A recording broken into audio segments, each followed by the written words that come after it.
Mirë se erdhët, do të jemi tani me Altin Jokën, nutricionistin ton, specialistin e mjekësisë holistike, për të folur për një nga perimet që mund të them se mund të jetë neglizhuar prej nesh, nuk paraflitet në emisione për kungullin e verdh, zakonisht e blejmë vetëm për sezonin, kur ai ka një sezon të shkurtër, dhe më pas e neglizhojmë, por nuk e dim se ai është ari i portokallt në tryezat tona. Më pëlqen ta quaj kështu, sepse mësova që ka shumë benefite, jo vetëm si perime, por konsumohet gjithçka. Gjethja e kungullit, që ne nuk i blejmë, nuk i neglizhojmë se nuk i dim çfarë përfitimesh, lulja, farat, vaj i tyre, e të tjerë, e të tjerë. Për gjitha këto, se çfarë përfitimesh, benefite, si ti përdorni, lidhemi me njëherë në Skype nga Suedia, me Altinin. Mirëmëngjes, të përshëndes Altin. Mirëmëngjes, faleminderit për ftesën, përshëndes gjithëve. A bini dhe ju dakord, Altin, që mund të jetë një nga perimet më të neglizhuara kungulli? Gjithë perimet janë të neglizhuara sot, nuk është se është një çudi e madhe kjo që po ju po thoni. Në përgjithësi perimet, edhe perimja më e mirë nuk harin dot as tek elementi ose një produkt i cili shitet në supermarket, një ushqim i paketuar me vite, nuk e harin dot shitjet e tij. Pra nuk është vetëm kungulli. Megjithatë kungulli, edhe pse është nga produktet më të vjetra në historinë e njerëzimit, ka diku mbi 10.000 vjet histori. Faktikisht ai nuk është perim, por është frut, i përket klasës së frutave. Po ne i quajmë si perim sepse e gatuajmë si të tillë. Ndonjëherë ne me atë kungullin e vet bëjmë dhe ëmbëlsira, por ai faktikisht i përket familjes kastravesit apo dhe shalqiut. Dhe jo më kot vetë emri shkencor Cucurbita pepo vjen nga latinishtja ose greqishtja e vjetër që pepo do të thotë pjepër. Ka qindra lloj varietetesh, por rreth 15 janë më të përdorurat dhe diku 5 nga ato janë më të njohurat dhe më shumë të përdorurat. Tek kungulli, si shtat ju, kemi një veçanti në krahasim me shumë produkte të tjera, sepse i konsumohen edhe lëkura, edhe gjethet, edhe farat, edhe fruti, madje nxirret edhe vaj prej tij. Pra, më tepër si perime që ne njohim që ai mund të jetë frut, mund thuhet që ai është mund ta themi që është një ilaç kurues natyror, nga përfitimet që ai shfaq në optikën tonë të dobët që përsëri ne e shikojmë dhe neglizhojmë si diçka pa vlerë. Dhe shpesh ju e keni dëgjuar ndonjëherë dhe atë shprehjen kokë kungull. Do thotë që e ke kokën bosh. Po, pa vlerë, pa rëndësi. Po në këtë rast më tepër është nga produktet që ka vërtet shumë benefite të mëdha. Çfarë benefite, çfarë përfitimesh marrim nga konsumimi i kungullit? Po e para njëherë, sidomos te kungulli i verdh, kemi nivelin e beta-karotenit, pra vitaminës A që ne e quajmë, e cila është një mbrojtje kundër kancerit, kundër shikimit, pra mbrojtje kundër shikimit, forcon shëndetin e zemrës dhe aspektin neurologjik vitamina A ose beta-karoteni, dhe ju më kot në 2016 Universiteti i Karolinës së Jugut harritin përfundimin që beta-karoteni ul rrezikun e vdekshmërisë nga çdo lloj shkaku. Pra konsumimi i kungullit dhe elementeve që kanë beta-karoten si karota dhe të tjerat e ulin në këtë rrezik. Për më tepër konsumimi i lartë i beta-karotenit në Departamenti i Shkencave Ushqimore që ka bërë një studim në Universitetin e Illinois në Shtetet e Bashkuara të Amerikës 2019, pa që kuronte një nga faktorët kryesor të sindromës metabolike, që do të thotë është një shërbim shumë i mirë për problemet e diabetit, është një antioksidant shumë i fuqishëm, ndihmon në disa lloje të kancerave, duke përfshirë kancerin e zorës, kancerin e prostatës, kancerin e trurit, kancerin e gjirit. Ka dhe vitaminën E, C në përgjithësi që ndihmon në mbrojtjen e qelizave që ne dimë nga dëmtimi. Vitamina C është për funksionimin dhe forcimin e sistemit imunitar, parandaluesi shumë sëmundjeve deri nga aspekti neurologjik dhe të kancerit. Dhe vitaminën E ne e dimë për sa shërben, që ndihmon në parandalimin e radikaleve të lira apo formimin e tyre dhe ul edhe ajo rrezikun e kancerit, qoftë të zorës, qoftë të prostatës. Midis të tjerave, kungulli shërben për presionin e mirë të gjakut dhe sepse ka nivele të mira kaliumi. Pra vetëm një copë kungull mund të ketë rreth 12%, 13 ose deri 15% të nevojës së kaliumit që ne mund të marrim në ditë. Dhe midis të tjerave, kungulli ofron nivele të bakrit. Dhe jo vetëm bakër, por dhe mangan në nivel të mirë, që janë dy minerale të cilat janë kundër humbjes së kockave, apo edhe mos shkaktojnë fraktura, që i shërbejnë shumë mirë aspektit inflamator të problemit të indeve, të kockave, të artritit, të osteoporozës apo sëmundjeve të tjera. Po ashtu ne dimë që bakri forcon sistemin ose ndihmon në formimin e hemoglobinës të gjakut dhe kolagjenit në trupin tonë, dhe po ashtu merr pjesë në formimin e ADN-s. Kungulli midis të tjerave në 2023 u pa në një studim që vitamina C që kishte kungulli bënte që duhet konsumuar edhe gjatë kohës që ne jemi sëmurë me grip, me ftofje, me probleme të mushkujës. Dhe më kohë Departamenti i Shëndetit Publik në Universitetin e Helsinkit në 2023 në Finland, pa që sugjerojnë që niveli beta-karoteni që ndodhet të kungulli është elementet më të mirë për problemet e syve, të katarakteve, edhe elementet të tjerë, dhe midis tjerave mos harrojmë konsumimi i kungullit. Në 2008 në një analizë studim në Universitetin e Devit në Indi, në Departamentin e Kërkimeve Endokrine, u pa që ishte nga më të mirat për efektet e tiroides. Sepse kanë nivel të mirë edhe të asidit askorbik dhe të ekstrateve të tjera, të lëkurë tyre, kanë nivelet polifenoleve të tjera, dhe ekstrakti kungullit ku provua ishte dobishme për çdo lloj problemi të tiroides, për problemet e insulinës dhe të veshkave. Pra, midis të tjerave bën edhe për problemin e rënies peste, ka nivele shumë të ulta edhe të kalorisë, edhe ka nivele edhe të larta të ujit që mund të përdoret. Altin pak më herët përmende lulet e kungullit dhe gjethet e kungullit, që të cilat ne deri te lulet po i dim, kemi gatuar në një recetë, janë shumë të shijshme recetat me lulet. Por nuk është se i përdorim se dim se kanë ndonjë vlerë. Të gjitha këto vlera janë dhe te gjethet dhe te lulet, apo ka dhe përfitime të tjera, nëse mund t'i përmendim?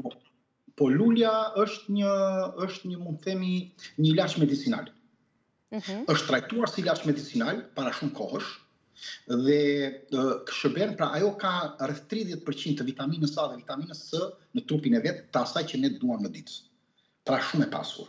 E dyta sulmon disa lloje tumoresh, më parë është shërbyer për problemet e anemisë dhe shumë krahasohet ndoshta edhe me hithrën në krahasim me anemin. Është për problemet gastrointestinale, madje në 2 studime të pjesshme me shumë pak persona, 13 dhe 26 persona, është parë që ja kalon disa nga ilaçeve të problemeve të gastrointestinaleve. Është nga më të mira për problemet e tretjes së zorës dhe është shumë efektive në problemin e infertilitetit mashkullor. Por edhe për trajtimin e plagëve. Pra, përveç saj është shumë e mirë për problemet e kolesterolit, nga niveli vitaminave që përmban, për humbjen e peshës, po ashtu e të tjera. Pra, lula mund përdoret në ato ushqime që në supa, në sallata, apo në mbushje të ndryshme që mund ta bëjmë me salca apo me oriza të tjera. Ndërsa gjethja, duke pasur nivele të mira të kalciumit, zinkut, manganit, fosforit, hekurit, vitaminës B3, B6, ka vitaminën C dhe A, është përdorur shumë kompar dhe unë nuk e di pse është haruar dhe nuk përdoret nga naturopatët sot ose nuk përmendet, ndoshta edhe nuk e kanë informacionin, nuk kanë parë nga librat e mbarshëm të vjetër, që është përdorur për uljen e temperaturës të fëmijët apo dhe të të rriturit. Pra është shumë efektive në uljen e temperaturës të trupit kur ne kemi temperaturë të lartë, por gjithashtu është një pastrues shumë i mirë i parazitëve të zorës, gjethja, duke u zier. Pra, edhe midis tjerave, duke u kombinuar me vajin e kokosit, dhe me pastën e kësaj të gjethes, duke i shtypur, dhe me pak mjell, është shumë efektive ndaj akneve dhe dermatiteve. Por midis tjerave mbron në shëndetin e zemrës, sepse ka nivel të fibrave, zvoglon çrregullimet në përgjithësi të zemrave, dhe sidomos të rrhavje të tepërta të zemrës dhe të shpejta gjethja e kungullit, por ul dhe problemet e artritit reumatoid, dhimbjet e muskujve, problemet e artritit të tjera dhe sidomos sindromën premenstruale. Pra në momentin që gratë janë në momentin e kësaj fazës para se të vinë zakonet ose periodat, është e mira që të konsumojnë një gotë çaj të gjetheve të kungullit, sepse rregullon hormonin, nervozizmin, balancon nivelin edhe hormonal dhe gjithashtu është parë që është efektive në drejtim të kariesit dhe të problemeve dentare, pra duke konsumuar duke bërë gargar, edhe për kancerin e zorës dhe sidomos është shumë e mirë për problemet e uljes së kolesterolit dhe për humbjen e peshës po ashtu. Pra gjithçka, gjethe, lule te kungulli. Brenda kungullit janë ato fara. Lulen e tha, ajo ishin lulet i thash, këto në fund ishin për gjethet që kishin ndoshta vlerë. Po, lulja ishin për që krahasohesh edhe me hithrën dhe ishte element shumë interesant për anemin apo për kolesterolin, infertilitetin. I mbajtëm shënim. Farat e kungullit, edhe këto janë të neglizhuara, okej, nuk është se janë shumë të përdorura, le të themi, por edhe këto kanë patjetër benefitet e tyre, nëse mund t'i ndajmë edhe çfarë përfitimesh kemi, çfarë përmbajnë farat e kungullit, pse janë të rëndësishme dhe të shëndetshme. Atëherë duhet të themi që rreth 85 vite në Shtetet e Bashkuara të Amerikës, farat e kungullit kanë qenë një ilaç i rekomanduar nga doktorët për problemet e parazitëve. 123 vite në Gjermani ka qenë një ilaç i populluar dhe i certifikuar, po ashtu diku në Zvicër, në Austri, midis 90-110 viteve dhe në vende të tjera, në Spanjë, të cilët kanë qenë të rekomanduar. Pra fara e kumullit ka qenë e para në momentin kur një fëmijë ka pas parazit ose pra ilaç, ka qenë ilaç i vendosur në farmaci, pra shitet në farmaci. Në 2006, Departamenti Biokimisë dhe Mikrobiologjisë në Universitetin e Zuzulandit në Afrikën e Jugut, pa dhe u lumtoi në detaje problemet e farave të kumullit, çfarë efekte kanë në trupin tonë. Dhe përveç saj, ata ndalonin radikalet e lira, bënin që lëndët ushqyese të kishin një përfitje më të mirë dhe kishin një efektivitet edhe tek problemet e mikrobiomëzorës dhe problemi i shtesës së probiotikëve. Midis të tjerave, u pa që farat e kumullit ishin detoksifikuese shumë të mira për problemet e mërqisë. Pra nëse një person ka një problem që duhet të detoksikoj, duhet të konsumoj farat e kumullit. Pra, sepse ka veti antiperoksiduese. Pra që janë te farat e kumullit ne kemi nivelet të larta të fitosteroleve, të komponimeve fenolike, kemi minerale shumë të mira, kemi nivele të aminoacideve të pakta, po kemi dhe acide yndyrore të pangopura. Prandaj ne bëhen kaq të rëndësishme. Dhe në mjekësinë më parë, shumë kohë parë është përdorur për problemet e veshkave, infeksionit veshkave, problemet të fshikës së urinës, problemet prostatës, problemet të tëmbëllit, farat e kumullit. Pra, pse do të trajtoj tani pak pse janë kaq të rëndësishme? Se shumë njerëz në përgjithësi unë dëgjoj që thonë, ose dhe nutricionist, dietolog thonë, nuk marrin dot nivelin e mjaftueshëm të disa mineraleve. Ja të shohim diçka. Për shembull, magnezi te farat e kumullit, në një fixhan fara kumulli është 150 deri 155 mg, që do thotë gjysma e porcionit ditor që ne mund të marrim, sasisë ditore të magnezit, ne mund ta marrim tek një fixhan. Pra nuk është kaq e thjeshtë që nuk e marrim dot për shembull këtë. Por megjithatë, mangani është afërsisht 50% e sasisë ditore që ne mund ta marrim vetëm në një fixhan fara kumulli. Fosforin rreth 35%, hekurin 20-25% hekur të sasisë ditore vetëm një fixhan fara kumulli. Vitaminën K, afërsisht 20% të sasisë ditore vetëm në një fixhan fara kumulli. 15% të zinkut ditor mund ta marrim vetëm në një fixhan të farave të kumullit. Dhe po ashtu kalium dhe elemente të tjera sepse ai përmban dhe sasi të folateve, vitaminës B6, vitaminës A dhe selenit. Çfarë përfitimesh janë parë te farat e kumullit sipas edhe studimeve, sepse janë një burim i mirë edhe i magnezit që thamë dhe i kaliumit, plus acidet yndyrore, që i bën shumë mirë shëndetit të zemrës, sëmundjeve koronare të zemrës. Pra studimet që janë parë, përveç uljes së kolesterolit, rritjes së nivelit të yndyrnave të mira dhe uljes së yndyrnave të këqija, për sëmundjet e zemrës duke u kontrolluar, pra duke konsumuar në përditshmëri, ato patjetër midis tjerave rrisin nivelin e oksidit nitrik. Oksidi nitrik është i barazveshëm si nitroglicerina, si një ilaç i cili përdoret në rastet e infarkteve ose për të nxjerruar enët e gjakut. Funksionon në mënyrë më efikase zemra. Tjetra stabilizon shoqërinë gjak, pra mund përdoret nga diabetikët, nga lodhja, ndalon nivelin e urinimit të shpeshtë që mund kemi, probleme me vjelljen, nga niveli që kjo kanë. Dhe këtë kemi te gazeta e ndërkombëtare e diabetit, i cili pa një studim në 2011 që farat e kumullit ulnin rrezikun e komplikimeve të diabetit në momentin kur ne ushqeshim dhe konsumonim fara kumulli, ulte nivelin e glisemisë. Midis tjerave, farat e kumullit janë një promovues të jashtëzakonshëm i gjumit, i neglizhuar, i pathënë kurrë. Nga magnezi. Po jo nga magnezi, ka nivel triptofani. Dhe triptofani në bashkëpunim me magnezi nuk mund të vënë gjumë nëse nuk ke nivelet të prodhimit të triptofanit. Triptofani që të prodhojë nivelin e serotoninës, sepse kjo është kryesorja. Prodhojë serotonina, melatonina, niacina, etj. Pra që të prodhojnë këto duhet të vënë rritje cilësia e gjumit. Nuk është problemi për të vënë gjumë, nuk punon magnezi vetëm. Pra është për këtë, tjetër është për fertilitetin maskullor. Është parë në studime që niveli i fitonutrientëve që ka e promovojnë shëndetin e prostatës, duke shërbyer nivelin e prostatës. Dhe rriti nivelin e antioksidantëve duke konsumuar farat e kumullit, patjetër do kemi një nivel të fertilitetit maskullor më të përmirësuar. Ndihmon në rritjen ose në luftimin e qelizave tumoriale dhe përhapjes tyre, ekstraktet e tyre nga niveli i estrogjeneve edhe elementëve të tjerë. Dhe këtë nuk e them unë. Këtë ka thënë një nga gazetat prestigjioze në botë, Gazeta e Ushqimit dhe Kërkimeve Internacionale, e cila disa nga llojet e kancereve të mushkërisë, të stomakut, të gjirit dhe të kancerit të prostatës janë nga elementet kryesorë që mund të bëjë. Element tjetër është funksionimi i fshikës së urinës. Ndihmon në përmirësimin e gjithë aspekteve të fshikës së urinës dhe zbrazjes së saj. Vetë departamenti mjekësor në një universitet në Japoni pa që përmirësonte shumë problemin aktiv të nivelit të mos funksionimit urinar apo të fshikës së urinës. Si duhen konsumuar këto? Duhet lind pyetja.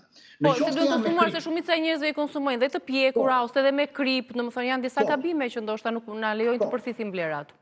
Po, njerëzit mund të përdorin si duash, po e rëndësishme është te këto paketimet që ndodhen në supermarkete që janë me krip nuk duhen konsumuar. Sepse niveli i lartë i natriumit që kanë atje më shumë sjell dëme se sa përfitime. Pra, në një porcion që mund marrim sjell nivele përveç vartësisë që mund të krijojnë. Më e mira është që këto mund të kalojnë nga kumulli i verë që ne i marrim dhe hedhim dhe i thajmë, i lajmë mirë, i shplajmë, i thajmë dhe i fusim në furn në temperaturën 140-150 gradë, për rreth 30-40 minuta dhe i thajmë. Dhe pastaj mund t'i spërkasim pak me vaj ulliri ose pak erza, mundet shumë pak. Por mund t'i marrin dhe të gatshme patjetër. Më e mira do të ishin të pjekura. Pra më mira do të ishin të pjekura se sa mund të shijoheshin, sepse nga elementet e përthithjes së tyre është më e mirë ku ne marrim farën e kungullit të pjekur. Qartë. Nga farat e kungullit kemi dëgjuar që luftohen edhe parazitët. Kemi ndonjë mënyrë kombinimi? Pra një recept si mund të konsumohet? Kemi vajin e kungullit që është shumë purgativ dhe i mirë. Akoma më mirë se farat, e kuptoj. Jo, po farat është ndryshme, vaji është ndryshe.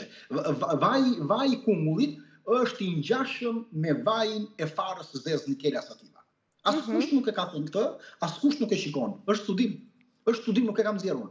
U pam testimet dhe ishte i afërsueshëm.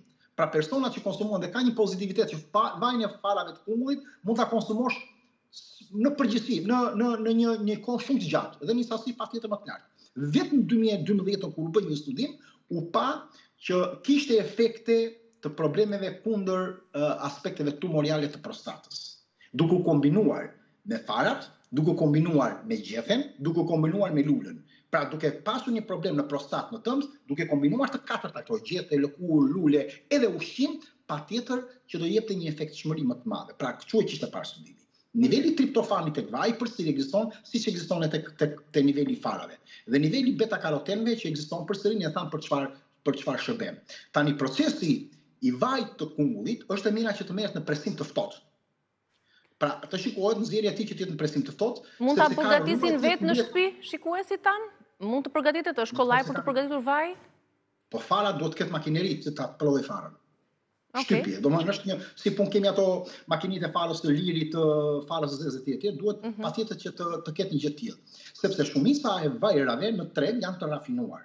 Dhe ka nivele të larta të kimikateve dhe përveç se nuk bëjnë mirë dhe mund të konsumohet, mund sillin probleme të shumta. Përfitimet që mund të ketë ky vaj është për problemin e prostatës. Inkurajon problemet e mirëqenies mendore. Lufton rënien e flokut, nëse ne bëjmë një masazh të rënies së flokut, duke u kombinuar me vajin e rozmarinës. Është shumë e mirë për problemet e zemrës, duke konsumuar për ditë 2 deri në 3 lugë në ditë së zbën.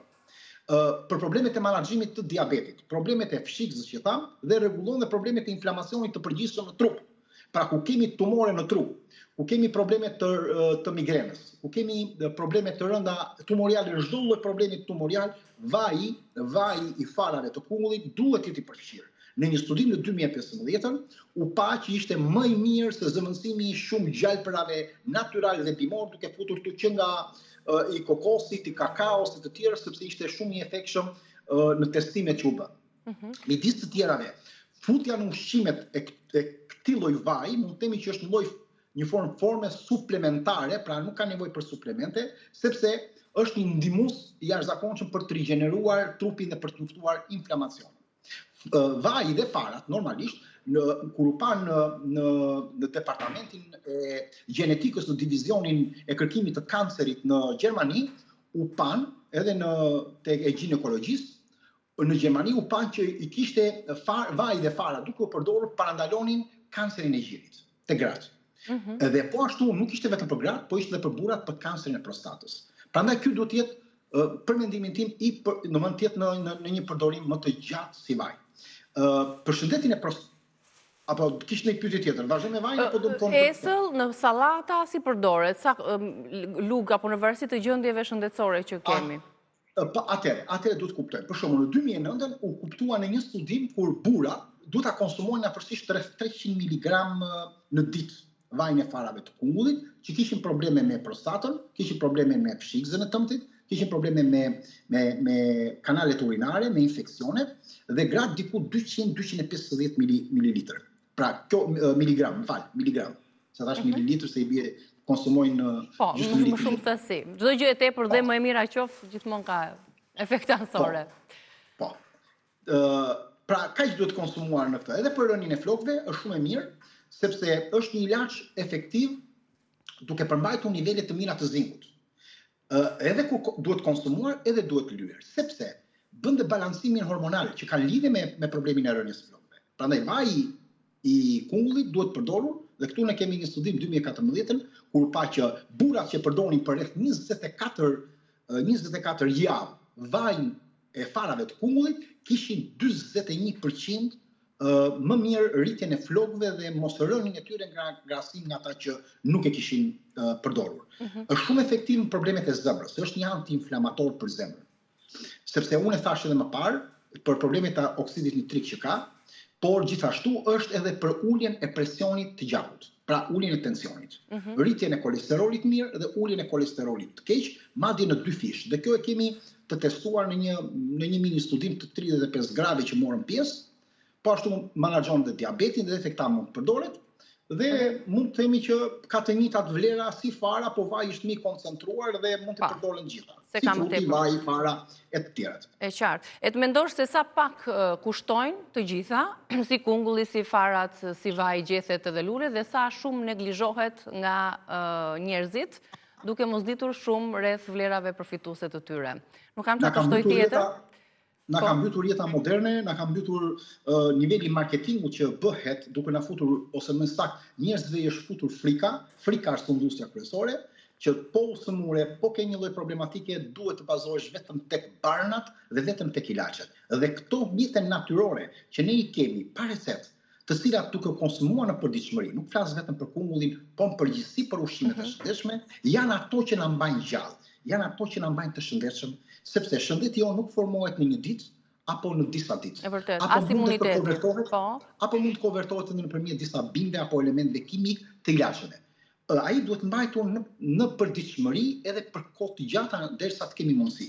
Dhe kungulli është një nga elementët kryesor, të cilët qoftë kungulli i shi, i cili ka më shumë vitaminë C sesa kungulli i verë ka nivele të beta-karotenit, se ka një ndryshmëri në vitamina, por ato duhen përdorur. Të kem kujdes në përdorim, sepse nuk duhet zier. Kungulli i shi nuk duhet zier fare, po të jetë mundur të përdoret krudo, siç është, pra të marinohet me feta, sepse është shumë më efektiv. Se sa i pjekur dhe i zier, pa dyshim, shkarkohen vlerat. Sepse shumë njerëz e fusin në supa apo në ushqime në fura duke bërë të mbushur dhe nuk marrin vlera dhe benefitet e tyre. Po ashtu, të kemë pak kujdes. Në momentin që marrim një kungull, është e mira sepse janë gjetur pesticide. Është tek 15 produkte të cilët kanë nivele të larta të pesticideve. Por është parë që në momentin që ne pastrojmë nëpërmjet ujit, kripës, sodës e të tjerë apo uthullës, atëherë niveli i pesticideve shkon diku 4-5% në maksimumin e vet, pjesa e tjetër largohet. Pra këtë duhet të kemë parasysh njerëzit e konsumimit. Kungullit duhet konsumuar edhe në mëngjes, sepse e para është shumë e mirë për problemet e traktit gastrointestinal, është shumë e mirë për problemet e mushkërisë, është problemet e zemrës, për problemet e zorës, edhe për problemet e tjera që unë parashtrova. Kështu që përveç këtyre ka nivel shumë të ulët kalorik dhe nuk të bën shtimin në peshë, por të ngohë dhe bën që të biesh në peshë, dhe midis të tjerave ka gjithë to vlera të cilët unë i përmenda, qoftë fara, qoftë gjethja, qoftë lulja, pra ta shfryzojmë një kungull që t'i marrim të gjitha elementet, ta kthejmë ushqimin në ilaç. Në qoftë se ne nuk hesim me këtë princip që ai ushqim është ilaçi jonë, po thjesht duam të mbushim ditën dhe pjatën për të kaluar një radhë apo një herë, atëherë ne nuk do kemi jo më kot, e ka thënë dhe Hipokrati, bëni ushqimin ilaçin tuaj. Të falenderoj shumë dhe të uroj ditë të mbarë. Faleminderit për këshillat. Dhe të falenderoj gjithë. Gjithashtu dhe juve. Ne do të shkëputemi për publicitet, ritakojmë përsëri në rrezën tonë.